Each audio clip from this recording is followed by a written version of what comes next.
Hey guys, welcome back to my channel. तो आज हम स्टार्ट करेंगे इनफॉर्मल कम्युनिकेशन। इनफॉर्मल कम्युनिकेशन के इस वीडियो में हम मीनिंग एंड कैरेक्टरिस्टिक्स जो है वो डिस्कस करेंगे। इससे पहले वाली वीडियो में हमने फॉर्मल कम्युनिकेशन कवर कर लिया है। मीनिंग, कैरेक्टरिस्टिक्स, एडवांटेजेस, डिसएडवांटेजेस हम वो सब कर चुके हैं। तो वीडियो को स्टार्ट करते हैं। तो इनफॉर्मल कम्युनिकेशन क्या होता है? तो देखो, informal communication, The informal communication is the casual and unofficial form of communication। ये काफ़ी ज़्यादा casual unofficial form of communication होता है। इसका मतलब कोई भी ऐसे कुछ भी स्ट्रिक्ट ऐसे रूल्स रेगुलेशंस यहाँ पर अपने ऐसे कोई कम्युनिकेशन के लिए आपकी अलग से कोई पॉलिसीज़ वगैरह नहीं होती है। जैसे कि आप अपने फ्रेंड से, फैमिली से, रिलेटिव से, इन सब से काफ़ी कैजुअली बात करते हो। मतलब अपने खुद के जैसे भी नॉर्मल वर्डिंग्स होती है उनका यूज़ करते हुए अपने खुद के जो भी बॉडी पॉस्चर, गेस्चर्स होते हैं, जैसे नॉर्मल वे में आप रखते हो, अपनी जो भी रिलेटिव, फ्रेंड, फैमिली से बात करते हो, आप उसी तरीके से यहाँ पर रखते हो अगर आप ऑर्गेनाइजेशन में भी किसी से बात कर रहे हो तो ठीक है। तो यहाँ पर कोई ऐसे फॉर्मल कम्युनिकेशन का तरीके से यहाँ पे कोई ऐसे सेट रूल्स रेगुलेशंस नहीं है कि आपको अपने इसी तरीके से खड़े होकर बात करनी है, हैंड्स आपको पीछे रखने हैं, या फिर आप अपने से मतलब अपने सुपीरियर के भी सुपीरियर से जाके बात नहीं कर सकते हो, ठीक है। आप सिर्फ अपने सुपीरियर से बात कर सकते हो, या फिर सिर्फ आप अपने कलीग से ही बात कर सकते हो। इस तरीके से ऐसे कोई रूल्स रेगुलेशंस यहाँ पर नहीं होते। तो काफ़ी कैजुअल और काफ़ी अनऑफिशियल फॉर्म ऑफ कम्युनिकेशन जो है इनफॉर्मल कम्युनिकेशन होता है, wherein the information is exchanged between two और more persons without conforming the prescribed official rules, process, system, formalities and chain of command. तो यहाँ पर क्या बोला गया है, इसके अंदर जो इन्फॉर्मेशन एक्सचेंज की जाती है, इसके अंदर देखो जो इन्फॉर्मेशन हम एक्सचेंज करते हैं दो या दो से ज़्यादा पर्सन्स के बीच में, वो हम कोई भी ऐसे प्रिस्क्राइब्ड ऑफिशियल जो भी रूल्स, प्रोसेस, सिस्टम, फॉर्मेलिटीज़ या फिर कुछ चेन ऑफ कमांड वगैरह होती है ना, इनको ध्यान में रखते हुए नहीं करते, यानी कि इन पर बिल्कुल भी अटेंशन पे नहीं की जाती है। They are not important in order to do communication informally with anyone. Okay, ठीक है। तो इनफॉर्मल कम्युनिकेशन करते वक्त आपको किसी से भी कोई भी ऐसे रूल्स रेगुलेशंस को फॉलो करने की ज़रूरत नहीं है, without conforming the prescribed official rules, या फिर कोई भी ऐसा प्रोसेस जो आपकी ऑर्गेनाइजेशन ने आपको बता रखा है, कोई ऐसा पर्टिकुलर सिस्टम, फॉर्मेलिटीज़ जो वो फॉलो करते हैं, ठीक है, या फिर चेन ऑफ कमांड, जिस तरीके से भी ऑर्गेनाइजेशन की हायरार्की को ध्यान में रखते हुए आपके जो कम्युनिकेशन के लिए अलग से रूल्स रेगुलेशन सेट किए जाते हैं, ठीक है, कि आप जैसे कंपनी के जो सीईओ है, आप उन तक अपनी बात डायरेक्ट जाके नहीं बोलोगे, ठीक है। आप नॉर्मल एक एम्प्लॉई हो कंपनी के, आप जो है डायरेक्ट जाकर उनको बात नहीं बोलोगे।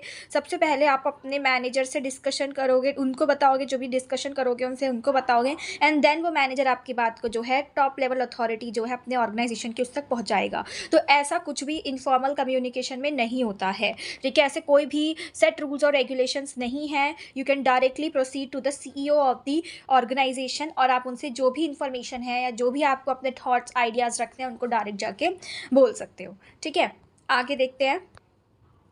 आगे यहाँ पर क्या लिखा है, अब इसका एक एग्जाम्पल यहाँ पे दे रखा है। तो workers chit chatting in A canteen about the behaviour of the superior. अब जैसे फॉर एन एग्जाम्पल, आप किसी ऑर्गेनाइजेशन में वर्क करते हो and you don't like the behaviour of your seniors, the way they behave to you, okay, the way they interact to you, तो आपको वो सब बिल्कुल भी अच्छा नहीं लगता। अब आप क्या करते हो, जैसे अब आपको लंच टाइम होता है, आप अपने फ्रेंड्स के साथ एक अपना ग्रुप बना लेते हो, ठीक है, और आपका एक ग्रुप होता है, पर्सनल ग्रुप होता है, एंड आप उनके साथ जाके जो भी लंच वगैरह करते हो, ठीक है, तो आप आपस में जो है बातचीत करते हो, उनसे अपने थॉट आइडियाज़ रखते हो, वो अपने थॉट आइडियाज़, अपने व्यू पॉइंट रखते हैं, और आप जैसे आप नॉर्मली अपने बेस्ट फ्रेंड के साथ करते हो, आप सबकी जो है बातें करते हो कि वो ऐसा है, वो वैसा है, या फिर मैं कल यहाँ गया था, ये वो। तो एग्जाम्पल में यहाँ पर यही है कि आप जो भी है काम से हट के बात करते हो, चाहे फिर आप किसी के बिहेवियर के रिगार्डिंग बात कर रहे हो कि दे आर वेरी रूड, या फिर शी इज़ वेरी काइंड, या फिर मैंने कल ये खाया था, मैं ना अपनी यहाँ पर शादी में जाना है मेरे को, इस तरीके से जो भी है आप बात कर रहे हो आपस में। वर्कर्स यहाँ पे एग्जाम्पल ऑर्गेनाइजेशन के अकॉर्डिंग दे रखा है, बट अगर आप अपने जैसे फ्रेंड्स से, फैमिली में से किसी के साथ बात कर रहे हो and you are doing some personal chit chat, तो वो हमारा इनफॉर्मल कम्युनिकेशन में ही कंसिडर किया जाएगा। जैसे कि अगर डिस्कसिंग अबाउट रूमर्स, अगर कोई भी ऐसी अफवाह फैल रही है, ठीक है, उसके बारे में आप डिस्कस कर रहे हो, तो ये सब जो हमारे हैं इनफॉर्मल कम्युनिकेशन के एग्जाम्पल हैं। ओके, मतलब यहाँ पे आप देखो, काम नहीं कर, मतलब काम की बातें नहीं कर रहे हो, आप किसी के बिहेवियर के रिगार्डिंग, या अपनी खुद की पर्सनल लाइफ के रिगार्डिंग, या किसी दूसरे की लाइफ के अकॉर्डिंग यहाँ पे डिस्कशन कर रहे हो। ओके, आगे देखते हैं हम नेक्स्ट क्या आता है। नेक्स्ट हमारे हम डिस्कस करेंगे कैरेक्टरिस्टिक्स ऑफ इनफॉर्मल कम्युनिकेशन। तो पहला कैरेक्टरिस्टिक्स क्या आता है इसमें, the grapevine informal communication spreads rapidly and sometimes gets distorted. तो यहाँ पर सबसे पहली बात तो देखो, इनफॉर्मल कम्युनिकेशन को हम ग्रेप वाइन कम्युनिकेशन भी कहते हैं। ओके, ग्रेप वाइन कम्युनिकेशन आ जाए और इफ आपका इनफॉर्मल कम्युनिकेशन आ जाए, बात एक ही है, कंफ्यूज नहीं होना है। ठीक है, तो ये देखो, अब यहाँ आपने फॉर्मल कम्युनिकेशन में क्या पढ़ा था कि अगर आपको जैसे कि बहुत सारे रूल्स रेगुलेशंस को फॉलो करते हुए हमारा कम्युनिकेशन ऑर्गेनाइजेशन के अंदर होता है, अगर यहाँ पे फॉर्मल कम्युनिकेशन होता है तो। ठीक है, तो जैसे कि आप नॉर्मल एम्प्लॉय की तरह काम कर रहे हो और अगर आपको जो भी बात है, जैसे हमने व्हील का चलो एग्जाम्पल ले लेते हैं, जो हमने व्हील पढ़ा था ये ठीक है। अब इस हमने क्या पढ़ा था, जो हमारे सेंटर वाली एक अथॉरिटी दे दी जाती है, एक सेंट्रलाइज्ड पे होता है, इससे ही जो बाकी के एम्प्लॉयज़ होते हैं वो बात कर सकते हैं, कोई भी इंफॉर्मेशन लेना देना इससे ही होगा, आपस में they can not interact. Okay, आपस में ये इंट्रैक्शन नहीं कर सकते हैं। ठीक है, तो सिर्फ यहाँ पे एक सेंट्रलाइज्ड वे और अपने जो बीच में एक अथॉरिटी है उससे ही ये डिस्कशन कर सकते हैं। तो ये जो भी मैंने आपको एग्जाम्पल बताया था सेंट्रलाइज्ड वे वाले का, ये तो था आपका व्हील।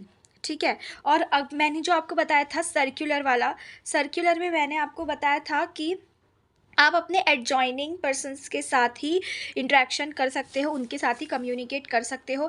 डायरेक्ट देखो, ये सामने वाली अथॉरिटी से जाके बात नहीं कर सकता है। अगर इसको कोई बात अपनी बतानी है इसको, तो ये डायरेक्ट नहीं जाके नहीं बोलेगा, अपने एडजॉइनिंग पर्सन को बताएगा, फिर ये एडजॉइनिंग पर्सन आगे बताएगा, देन इस तक ये बात यहाँ पर जाकर जो है वो पहुँचेगी। ठीक है, तो ये काफ़ी ज़्यादा टाइम टेकिंग प्रोसेस हो जाता था। ठीक है, लेकिन इनफॉर्मल कम्युनिकेशन में आप ऐसे किसी रूल्स रेगुलेशन से बाइंड नहीं हो, यू आर फ्री कि आप किसी से भी बात कर सकते हो अपनी ऑर्गेनाइजेशन के अंदर, whether it is top level authority और लोअर लेवल अथॉरिटी और मिडिल लेवल अथॉरिटी।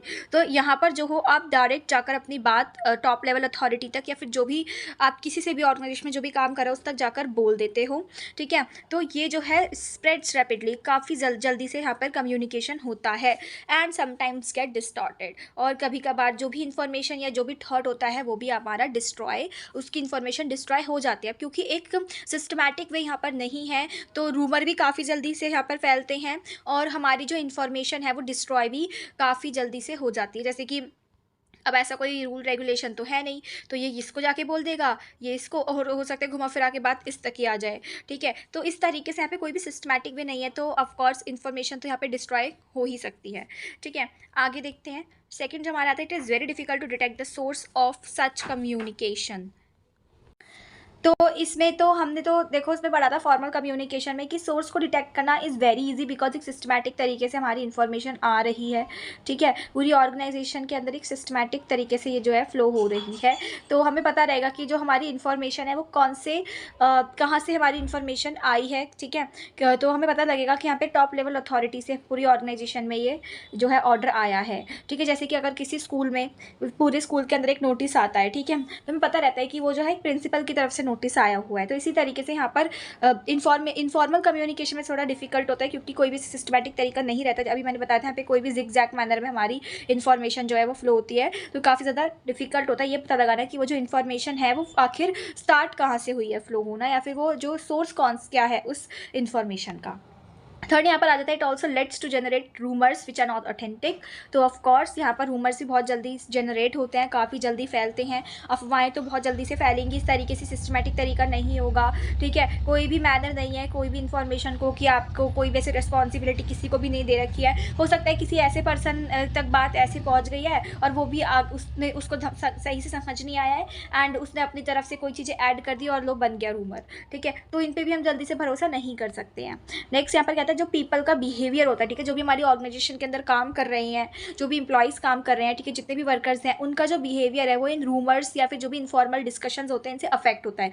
अब जैसे कि अगर आप कोई रूमर फैल गया है कि हमारी जो ऑर्गेनाइजेशन है वो लॉस में जा रही है एंड वो कुछ मंथ्स के बाद जो है वो बंद हो जाएगी, ठीक है, वो लिक्विडेट हो जाएगी, तो अब जो है जो भी मेरे वर्कर्स काम कर रहे हैं ऑर्गेनाइजेशन के अंदर, they will not going to show interest अपना काम करने में बिल्कुल भी इंटरेस्ट शो नहीं करेंगे, ठीक है, जो भी पूरा डेडिकेशन शो नहीं करेंगे और हमारे काम बिगड़ते चले जाएंगे, ठीक है, हम 100% नहीं देंगे, प्रॉपर अटेंशन नहीं देंगे काम को। तो इसकी वजह से देखो ये जो रूमर था, ये जो भी आपस में डिस्कशन करते हैं, रूमर डिस्कशन से और ज़्यादा बढ़ जाता है, ठीक है, जो भी इनफॉर्मल डिस्कशंस होते हैं, तो इससे हमारे पीपल का जो बिहेवियर है वो क्या होता है, अफेक्ट होता है। जैसे कि इनफॉर्मल डिस्कशन, जैसे कि आप अपनी नॉर्मली बातें करते हो अपने एक फ्रेंड सर्कल में, ठीक है, तो उसमें आप इनफॉर्मल डिस्कशन जो भी अपने से रिलेटेड बातें, अपने किसी दूसरे से रिलेटेड बातें करते हो पर्सनल लाइफ के रिगार्डिंग, आपको कोई झगड़ा हो गया तो आप उससे बात नहीं करोगे, तो इससे आप काम में भी उसके साथ कोऑर्डिनेशन नहीं दिखाओगे। तो पर्सनल बिहेवियर जो है ना वो सब अफेक्ट करता है मेरे रूमर से और इनफॉर्मल डिस्कशन से, जिसकी वजह से मेरे वर्क एनवायरनमेंट पर भी क्या होता है, इम्पैक्ट पड़ता है।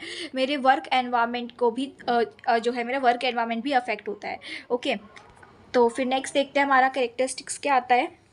नेक्स्ट जो आता है, informal communication is mostly oral but it can be in the return. ये वाला रिटर्न नहीं है, this is return form also. अब ये मेरा ओरल वे में भी हो सकता है एंड ये मेरा रिटर्न वे में भी हो सकता है, बट रिटर्न तो हम मोस्टली फॉर्मल चीज़ों को ही करते हैं, ठीक है, बट ओरल कैसे हो सकता है, जैसे कि आप स्कूल वगैरह में जाते हो तो फिर आपका स्कूल जो भी कॉलेज वगैरह में, तो आप देखते हो कि लंच टाइम हुआ, साथ में बैठे आपस में फ्रेंड्स बातचीत कर रहे हो, ठीक है, एंड घर पे आकर आप व्हाट्सएप पे बात कर सकते हो, ठीक है, और ईमेल के थ्रू बात कर सकते हो। तो फिर यहाँ पर आप करते तो इनफॉर्मल कम्युनिकेशन ही हो ना, काम से हटके इधर उधर की बातें वैसे देखा जाए तो, ठीक है, लाइक अपनी पर्सनल बातें शेयर करते हो, सामने वाला अपनी पर्सनल बातें शेयर करते हो, तो आप यहाँ पे ओरल फॉर्म में भी कर सकते हो इसको, रिटर्न फॉर्म में भी कर सकते हो। तो रिटर्न में यहाँ पर वही बता रखा है, इंटरनेट का यूज़ करके ईमेल के थ्रू आप अपनी बात को रख सकते हो। Facilities across the globe has increase popularity of informal return communication. और भाई इंटरनेट और ईमेल वगैरह की फैसिलिटी से यहाँ पर जो है ग्लोबली मेरा इनफॉर्मल रिटर्न कम्युनिकेशन जो है काफ़ी ज़्यादा पॉपुलर होता जा रहा है, ठीक है। तो this is all about guys, I hope आपको वीडियो समझ आया होगा। तो अगर आपको वीडियो अच्छा लगा है तो वीडियो को लाइक कर देना, शेयर कर देना, मेरे चैनल को सब्सक्राइब करना मत भूलना। Thanks for watching.